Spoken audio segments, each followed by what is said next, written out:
Morning. তো এখন যাচ্ছি আমরা বাঁকে বিহারীর মন্দিরের দিকে। তো সবাইকে জানাই গুড মর্নিং। তো এখন আমরা রওনা দিচ্ছি বাঁকে বিহারীর মন্দিরের উদ্দেশ্যে। তারপরে বৃন্দাবনের আশেপাশে যে সাইট সিনগুলো আছে সেই সাইট সিনগুলো ঘুরবো। তো চলো এখন থেকে এখন থেকে আমার ব্লগটি স্টার্ট করছি। আই হোপ যে তোমাদের আজকে ব্লগটি ভালো লাগবে। আজ বৃন্দাবনে আমাদের তৃতীয় দিন। আজই হচ্ছে আমাদের লাস্ট দিন বৃন্দাবনে থাকার। তো কাল আমরা বেরিয়ে যাব দিল্লির উদ্দেশ্যে।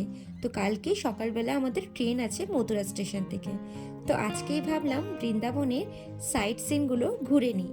আর তো চলো তোমাদেরকে সাথে নিয়ে আজকে বাঁকে বিহারীর মন্দিরে প্রবেশ করলাম। বাঁকে বিহারী মন্দিরের দিকে আমাদের প্রবেশ করতে কিছুটা ভয়ই লাগে, মানে অনেকটা বিপদের সম্মুখীন হতে হয়। যেমন এখানে কিন্তু অনেকেই কিন্তু বাদুড়ের উপদ্রব, যেখানে বাদুড় পার্স নিয়ে নিচ্ছে, মোবাইল চুরি করে দিচ্ছে, মানে তুমি নিজেই মোবাইল ফোন কিছুই বের করতে পারবে না। ওদিকে কিন্তু এখানে ব্যাগ মোবাইল কিন্তু ভীষণ চুরি হয়। পুরীতে যেমন সবকটা মন্দিরেই তুমি ব্যাগ পার্স সব কিছু নিয়ে প্রবেশ করতে পারবে, ঠিক বাঁকে বিহারী মন্দিরেও কিন্তু তুমি সব কিছু নিয়েই প্রবেশ করতে পারবে। তো চলো, মোবাইল ফোন একটু সাবধানে সবাই থাকবে, পার্স সব কিছুই একটা নিজেদের পার্সোনাল জিনিসগুলো ঠিকঠাক রাখবে। তো এখানে কিন্তু বাঁকে বিহারী মন্দিরে প্রত্যেক দিন লাখো লাখো কিন্তু লোক হয়। তো দেখতেই পাচ্ছ কত ভিড়। তো চলো তোমাদেরকে পুরো মন্দিরের সামনে নিয়ে যাই।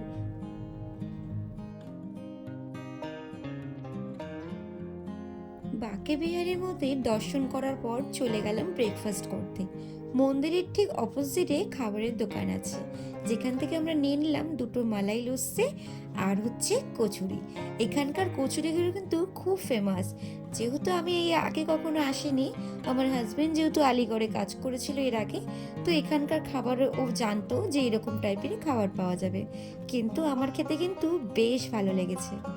যাই হোক, তারপরে এখান থেকে খাওয়া দাওয়া সেরে নিয়ে চলে গেলাম ঠিক বাঁকে বিহারী মন্দিরে একদম পাশেই বলরামজির মন্দির, যেখানে শ্রী ভগবানের দাদা বলরাম থাকতেন। এই বলরাম মন্দিরের উপর এত হনুমান থাকতো যে ভয়ে আর আমি মোবাইল ফোন বের করতে পারিনি। তো বারবার সবাইকে বলছিল মোবাইল ফোন ঢুকিয়ে দিতে, তো ওর জন্য আমিও ভয়ে মোবাইল ফোন ঢুকিয়ে দিয়েছি।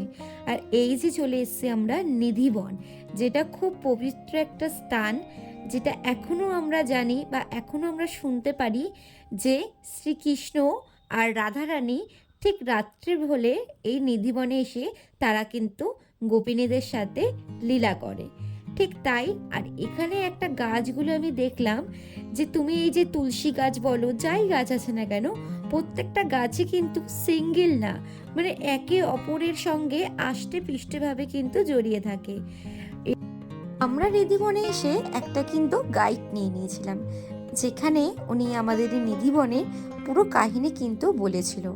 তো তোমাদেরকেও আজকে শেয়ার করি এই নিধিবনের কাহিনী, যেটা হচ্ছে আমরা বৃন্দাবনে সব মন্দির আমরা কিন্তু রাত্রিবেলা খোলা পাবো, কিন্তু এই যে পবিত্র নিধিবন এটা কিন্তু সন্ধ্যে 7টার পর কিন্তু বন্ধ হয়ে যায়।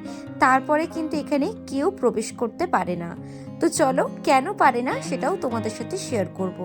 এই যে তোমরা এই গাছগুলো দেখছো, এই গাছগুলো মানে আমরা এটা শুনে এসেছি আর কি, এই গাছগুলো কিন্তু দিনের বেলায় গোপিনী হয়ে কিন্তু ওরা থাকে, রাত্রিবেলা কিন্তু তারা মানে গোপিনী হয়ে শ্রীকৃষ্ণের সাথে কিন্তু লীলা করে। তো ইনি এটাই আমাদের বলছিলেন যে এখানে ওরা যে গাছগুলো দেখছো, বিভিন্ন রকমের গাছ আছে, এখানে তুলসী গাছ আছে, বিভিন্ন রকমের গাছ আছে। আর আশ্চর্য ব্যাপার হলো এখানে কিন্তু আমি কোনো গাছকে আমি সিঙ্গেল আলাদা আলাদা দেখছি না, সব কটা গাছই কিন্তু একে অপরের সাথে পুরো আষ্টে পৃষ্ঠে কিন্তু এরা জড়িয়ে থাকে। তো ওর জন্যই ভাবলাম হয়তো যে এরা হয়তো গোপিনী রূপেই এইভাবেই থাকে দিনের বেলায়, রাত্রিবেলা শ্রীকৃষ্ণের সাথে লীলা করবে বলে রাত্রিবেলা তারা বেরিয়ে যায়।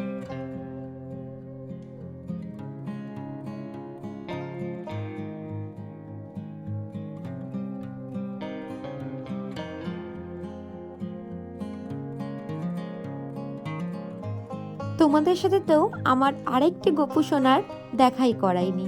আর ও দেখো এই মানে নিধিবনে কীরকম মানে গুটি গুটি পায় একা একা নিজের মতো নিচে ধুলো বালি মানে সব মাখামাখি করছে, মানে ওকে ছাড়া যাচ্ছে না। ও মানে যখনই ওকে ছাড়ছে না কেন তুর তুর করে মানে মানে এখন যেহেতু একটু হাঁটা শিখেছে তুতুর তুতুর করে হেঁটে হেঁটে ঘুরে বেড়াচ্ছে। মানে ও যে কি করছে এসে মানে ওই জানে। আর তারপরে চলে গেলাম এখানে দেখো রাধা বল্লভ মন্দিরে, যেটা হচ্ছে রাধারানী থাকেন এখানে আর কি। আর এই যে দেখছো দেখো দেখো হনুমানটাকে দেখো কার কিন্তু ব্যাক টেনে নিয়ে চলে গেল।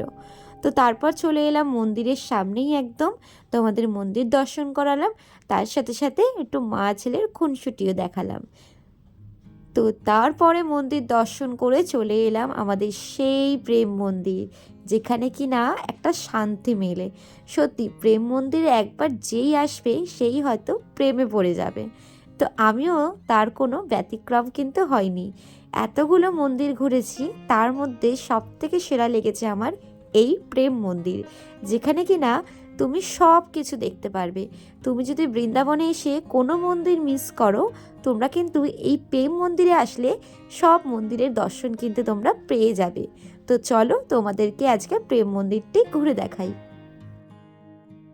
মন্দিরের ভিতর প্রবেশ করে আমরা ফার্স্টে দেখে নিলাম শ্রীকৃষ্ণ কিভাবে কালিয়া নাগকে দমন করেছিল, তার পুরো প্রেক্ষাপট এখানে তুলে ধরেছে।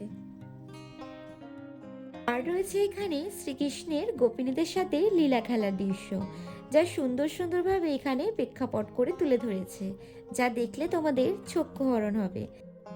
আর হ্যাঁ বন্ধুরা, এখানে কিন্তু বিভিন্ন রকমের লাইটিং শো আছে, যা এখানে সন্ধেবেলায় এই লাইটিং শোটা দেখা যায়। আর আমরাও কিন্তু এখানে অনেকটা টাইম ওয়েট করব, আর তোমাদেরকেও দেখাবো এই লাইটিং শো। শুধু অপেক্ষা করে আছি কখন এই লাইটিং শোটি হবে। আর এই জায়গাটা দেখছো কতটা জায়গা নিয়ে কিন্তু এই মন্দিরটি। আমরা এখানে বৃন্দাবনে আসার সময় যে কটা মন্দির ঘুরেছিলাম, ঠিক তটা কটা মন্দির এর মধ্যে কিন্তু কিছু কিছু অংশ কিন্তু এই প্রেম মন্দিরে তুলে ধরা হয়েছে। আমরা কিন্তু মহাভারতের প্রেক্ষাপটটি কখনোই কিন্তু আমরা ভুলতে পারি না, যেখানে শ্রীকৃষ্ণ অর্জুনকে বলেছিলেন, আমি তোমার রথের সারথি, আমার হাতে যতক্ষণ এই রথের দড়ি আছে ততক্ষণ কিন্তু তোমাকে আমি কোনো ভুল রাস্তায় যেতে দেব না অর্জুন। মহাভারতের কথা কিন্তু আমরা সবাই জানি, মহাভারত ছিল দাপর যুগ, এর আগে ছিল সত্যযুগ, আর এখন আমরা আছি কলিযুগ। সত্যযুগে ছিলেন রাম, দাপর যুগে ছিলেন শ্রীকৃষ্ণ, আর কলিযুগে রয়েছে কল্কি অবতার। মন্দিরে ঢোকারও কিন্তু একটা নির্দিষ্ট সময় আছে, এখানে উইকেন্ডেসে আসলে কিন্তু ভীষণ ভীষণ ভালো হবে। আর এই মন্দিরটি এত সুন্দর, এখানে প্রত্যেক দিন শ্রীকৃষ্ণকে দেখার জন্য অনেক মানুষের কিন্তু আগমন হয়। অবশ্যই যেখানে শ্রীকৃষ্ণের বাস সেখানে তো সুন্দর হতেই হবে। তো চলো বন্ধুরা লাইটিং তোমাদের দেখিয়ে দিই। আজকের মতো ভিডিও এখানেই শেষ করলাম, আবার দেখা হবে কালকে কোনো নতুন জায়গায় নতুন ব্লগের সাথে। সবাই ভালো থেকো, সুস্থ থেকো। আর আজকের ভিডিওটি কেমন লাগলো অবশ্যই কিন্তু লাইক কমেন্টস করে জানিয়ে দিও। আর আমার এই ভিডিওটি যে যেখান থেকে দেখছে না কেন, যদি ফেসবুক পেজ থেকে দেখে থাকো তাহলে অবশ্যই ফলো করে দিও, আর ইউটিউব থেকে দেখে থাকলে অবশ্যই কিন্তু সাবস্ক্রাইব করে দিও। তো আজকের মতো এখানেই টাটা।